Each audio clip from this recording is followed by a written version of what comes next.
اردو زبان سب سے پہلے 8ویں صدی میں سندھ میں پیدا ہو گئی جب محمد بن قاسم اور عرب کی فوجیں ہندوستان میں آئیں۔ یہ وہی وقت ہے جب برٹن میں انگلش زبان پیدا ہوئی۔ دونوں کی زبانوں کے پیدا ہونے کا وقت ایک ہی ہے اور دونوں کے پہلے شاعر 13ویں صدی میں ہی ہوئے۔ اردو کے پہلے شاعر اور ادیب امیر خسرو بھی 13ویں صدی کے ہیں اور انگلش کا پہلا شاعر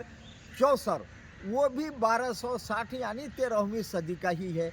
اردو ترقی اس لیے اس رفتار سے نہیں کر سکی جس رفتار سے انگلش نے ترقی کیا، کیونکہ جب اردو جوان ہوئی تو اس کی سرکاری سرپرستی ختم ہو گئی۔ ہندوستان سے مغل سلطنت کا ڈاؤن فال کا وقت تھا اور یہ جب انگلش تھوڑی سدھری تو وہ انگریزوں کے یورپ کے عروج کا وقت تھا، اس لیے انگلش کو زیادہ پھیلنے اور پھولنے کا موقع ملا اور اردو چونکہ فوراً اس کے بعد ہندوستان پر انگریزوں کا قبضہ ہو گیا اور انہوں نے اس کو منافرت کی زبان بنا دی، جس کی وجہ سے اس تیزی سے اردو نہیں پھیل سکی۔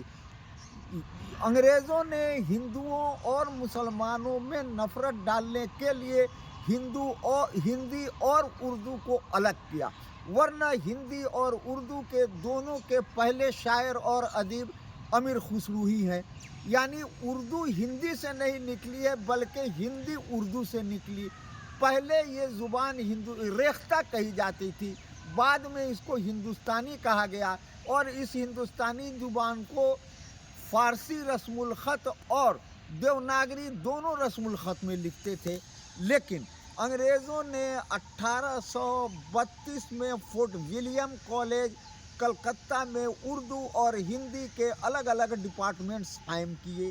ہندی ڈپارٹمنٹ کا head of department Bharatendu Harish Chandra کو بنایا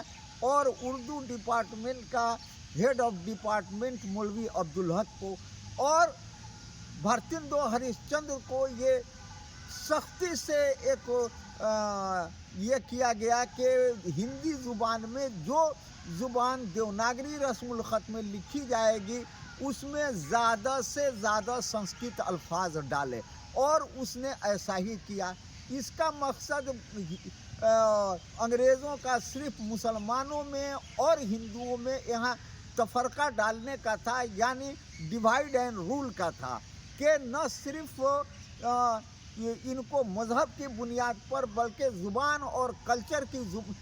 کے بنیاد پر بھی ان کو تقسیم کیا جائے، اور ان کی وہ اس اپنی سازش میں کامیاب ہوئے۔ اور سب سے پہلے 1882 میں پرتاپ نارائن مشرا نے بنارس میں نعرہ لگایا، ہندی ہندو ہندوستان، اور اس طرح سے اس منافرت کی بنیاد پڑ گئی۔